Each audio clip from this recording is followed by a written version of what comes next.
Right now, John McMullen, 97.3 ESPN.com, has all the NFL news and notes. As again, another busy day in the NFL, John. The Combine getting underway. We got the the Eagles are going to be getting the coin flip on Friday. Howie Roseman and Doug Pederson both speaking today at the Combine. And we'll start there, John, where both of these guys getting a chance to kind of lay out the groundwork for this offseason. What are some of the things that the listeners that stood out to you from Roseman first at the Combine today, speaking as he get ready for a very important offseason? Well, I think the key part for the fans is that Howie tempered the expectations a little bit when it comes to free agency, acknowledging the lack of salary cap space the Eagles have. There's some concerns with Ryan Matthews now because he's not healthy, and that's why it's taken so long, because you can't release an injured player. Darren Sproles, that was one thing that came out, is going to be back, and some had speculated he could possibly be a salary cap cut if the Eagles needed space. And there's still the open-ended question surrounding Jason Kelce. There's no real clarity there, and I think that's still being discussed. And as they head down to the last minute, as far as the league year starting, I think it's going to be very difficult for this team to do anything splashy in free agency. So I think you can forget about Alshon Jeffrey. I think you can forget about A.J. Bouye, players like that. And Howie mentioned the bottom line of this team and the core to it all is to build around Carson Wentz. So it's going to be about the draft. It's going to be about getting young players. We've discussed that theme in the past, Mike, whether it's skill position players or even defensive players. It's about getting a core together to grow together. And I think that's how the Eagles are going to go about it. And then you had Doug speak, and there was a little contradiction, especially when it came to Jamal Charles, because that question was asked because of his history. And Doug said they think about it, but I don't think Howie's on the same page there. I don't think that's the type of player they want.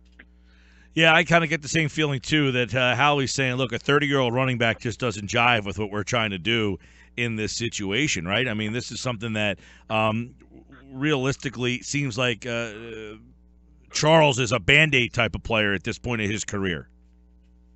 Yeah, sure. And again, that can change as you build your roster because it turns into look, at certain points we always discussed you need Band-Aids just to get through a season. So if you could get them under, obviously a one-year deal for not much money, then, yeah, I think they might visit it because they need a body at that position. But it's certainly not going to be a core signing for a guy who's expected to be here for years and years and years.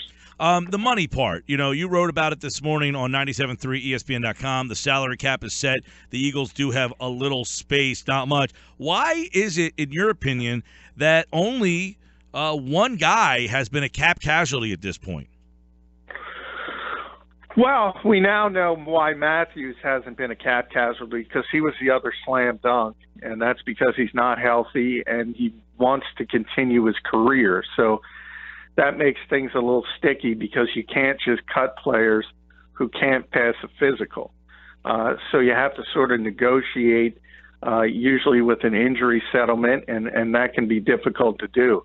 As far as why something hasn't happened with Connor Barwin, which is it's going to happen. It's just a matter of when. And other players, whether it be Jason Kelce, whether it be Michael Kendricks in a trade, Alan Barber, Dorial Green-Beckham, players like that. NFL's like a lot of businesses, Mike, and it's a deadline-driven thing. And things happen when there's deadlines. And the deadline is coming up for the new league year to get money for free agency, and that's what kind of spawns all the action. No question, they have other guys. You mentioned some of them right there, but how is that going to allow them to maneuver in this free agent market? And if there is a free agent position or player that you think they are, making sure that they are in play for, do you have a couple that come to mind? Well, I still think Kenny Stills makes a lot of sense for them. The question is, what is the market going to be? And the NFL set the salary cap today at $167 million, which is just over a 7% increase. So teams keep getting richer and richer, and they have more money to spend and more money to spend. And if you're a Cleveland, for instance, you have basically $100 million to spend if you want to. Things can get out of hand quickly. And I think Howie kind of intimated and talked about that and said you can't just because you like a player and because the depth chart looks bad at this particular point, you can't just do something that's going to hurt your team. And if the price gets out of whack, hey, the Eagles are going to have to bow out. Mm-hmm. But if you look at that type of player, the guy who's 25, 26 years old, coming off his first NFL contract, those are the guys they want. It's not the older guys who sort of might be there. And one thing Howie was very, and I was surprised by this, he admitted this is a rebuilding team, and he flat out said they're not one player away. So this is not going to be about going and saying Alshon Jeffrey's going to put us over the top. That's interesting because, they have wanted to avoid saying that, right, the last couple of years, including last year. Even with a rookie quarterback, they didn't want to go down that road. Yeah, I don't know if anyone ever wants to say it, but in the NFL, though, it's so hard to say. I mean, there's nobody rebuilds in the NFL. Everyone's in the middle. Except Cleveland. Right, except Cleveland. But, yeah, I mean, it's different. We always talk about basketball. But basketball, it's called the Shaq rule. Everybody is one player away. Problem is getting LeBron James. In the NFL, really, you're never one player away. Yeah, if the Eagles had Tom Brady in their prime, that would have been great. But there's no guarantee of 5 Super Bowls if you messed everything up around them. I mean, it's called the ultimate team sport for a reason. There's 10 guys on the field with you at the same time, and even if 10 of 11 do the proper thing on any given play, you could blow that play up because the 11th guy didn't do his job.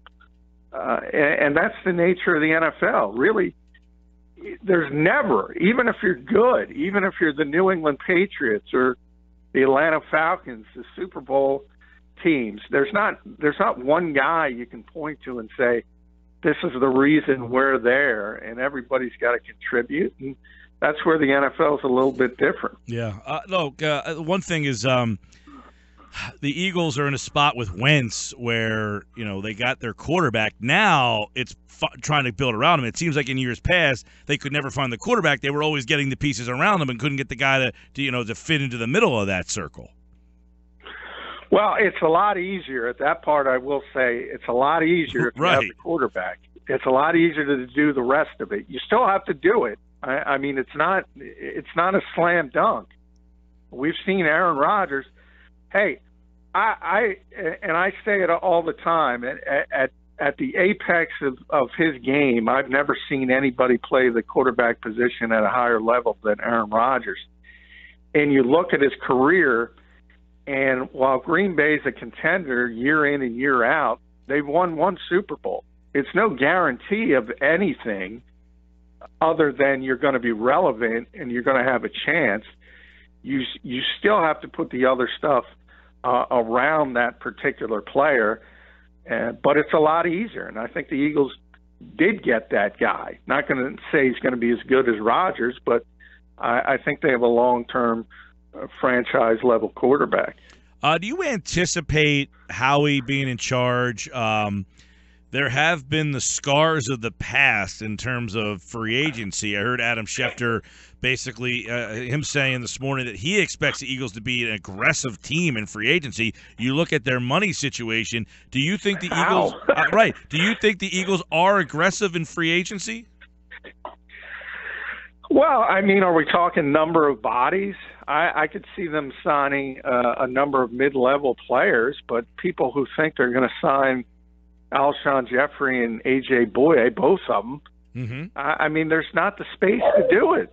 They can't do it at this stage, and that's part of what happened when they made all the extensions, and they can create some room, and we talked about it, and if they want to go after one high-level player, they could probably get that done. But to talk about multiple pieces, that's just not feasible at this stage where they are. Right. It seems that if they're going to be a player, it's going to be for a lot of the mid-level guys, and it almost seems like that's a lot of Band-Aids. Yeah, and look, the nature of free agency is if you get there, and we see it all the time. Look at all the guys that got franchised or extended, like Eric Berry. But whether it's Le'Veon Bell, whether it's Antonio Brown in Pittsburgh, whether it's Kirk Cousins getting the tag, Trumaine Johnson again with the Rams getting the tag. All these guys, you look at pending free agents, they never get to the market. The guys who get to the market, they get overpaid. That's just the nature of it. And the guys that get cut, the guys that are cap casualty or cut victims, is it that they can't play, most of them anymore, or that they just are overpaid? Well, sometimes a combination. It's a mix. Of both.